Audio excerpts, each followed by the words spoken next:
252 पंढरपूर मंगळवेढा विधानसभेची सार्वत्रिक निवडणूक त्यानिमित्तानं आज आपल्या गावात गावभेट दौरा काँग्रेस सभा आयोजित केली आहे। त्या सभेच्या निमित्तानं उपस्थित माजी सरपंच हरिभाऊ गर्दे निवडणुकीत चालू आहे, एकमेकांवर बोलणं सुरू आहे।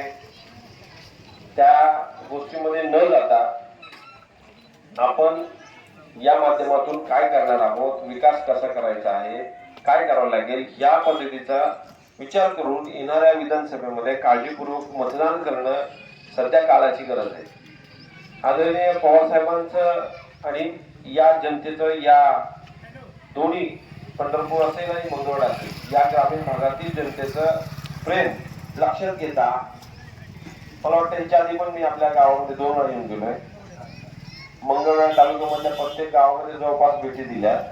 त्या भेटी दरम्यान जेव्हा आपण इलेक्शनला उभं राहणार आहे किंवा तिकीट मिळते का नाही आपण विचारतोय किंवा मागणी करतोय, अशा पद्धतीचं आपल्या प्रत्येक गावामध्ये जाऊन कार्यकर्त्यांना, आपल्यासारख्या वडीलधाऱ्यांना, तरुण मित्रांना जेव्हा विचारणी होत होती, जेव्हा मी जाऊन तिथं विचारलं समक्ष त्या पद्धतीचं वातावरण, तुम्ही आधी तुतारी घेऊन या मग आमच्या गावात या, अशा पद्धतीचं प्रत्येक गावात गेल्यानंतर माझ्या कानावरती येत होतं किंवा मला प्रत्येक गाव भेटीच्या दरम्यान मला तसं सांगत होतं।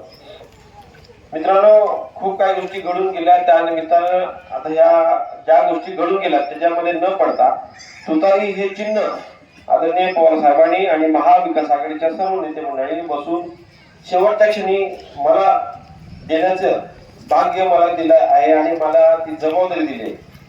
त्यांच्यावरती विश्वास ठेवून, आदरणीय पवार साहेबांच्यावरती विश्वास ठेवून अनिल सावंतला मत टाकायचं म्हणजे ते पवार साहेबांना मत दिल्यासारखं आहे। एक आमदार पवार साहेबांचा वाढणार आहे। या मतदारसंघाचा विकास फक्त आणि फक्त राष्ट्रवादी काँग्रेस पक्ष, शरदचंद्रजी पवार साहेब गट आणि महाविकास आघाडीचे नेते हेच करू शकतात। येणारा काळ हा, येणारा सरकार हे महाविकास आघाडीचे सरकार येणार आहे मित्रांनो। तसा येणारा सर्व सर्वे आणि त्यांच्या पद्धतीचं जे वातावरण आहे प्रत्येक मतदारसंघामधलं, तर सगळे आपल्याच बाजूने असणार। तर आपल्या या मतदारसंघाचा प्रतिनिधी म्हणून या सरकारमध्ये असणं गरजेचं आहे। विकास करण्यासाठी या भागाचा आपल्याला या नदीकाठ असल्यामुळं पाण्याची अडचण नाही, पण एवढा नदीकाठ सोडला तर पलीकडचा भाग पूर्ण दुष्काळी भाग आहे। आज वरच्या भागामध्ये, दक्षिण भागामध्ये पहिलं पाणी नाही। आज अशी परिस्थिती, आज पावसाळा सोडून संपून अजून 1 महिना संपत नाही तोपर्यंत आज पिण्याची पाण्याची एवढी प्रचंड मोठी समस्या झालेली आहे। या सगळ्या समस्या लाईटच्या असतील, रोडच्या असतील, पाण्याच्या असतील, या तर कॉमन समस्या झाल्या। या भागामध्ये आपल्या या दोन्ही मतदारसंघामध्ये एक शैक्षणिक संकुल आपल्या या तरुण पोरांना, माता भगिनींना, आपल्या मुला मुलींना शिकण्यासाठी एखादं चांगलं संकुल असावं, या सगळ्यांची मागणी माझ्याकडे होतीये।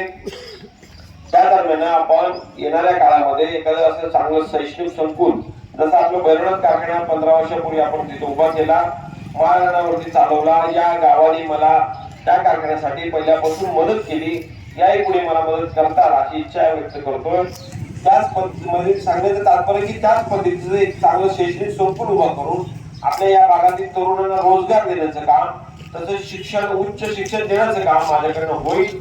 त्याचा संकल्प आणि त्याची तशी एक डोक्यामध्ये कल्पना आणून त्या पद्धतीचं येणाऱ्या भविष्य काळामध्ये आपण ते सुरू करणार आहोत।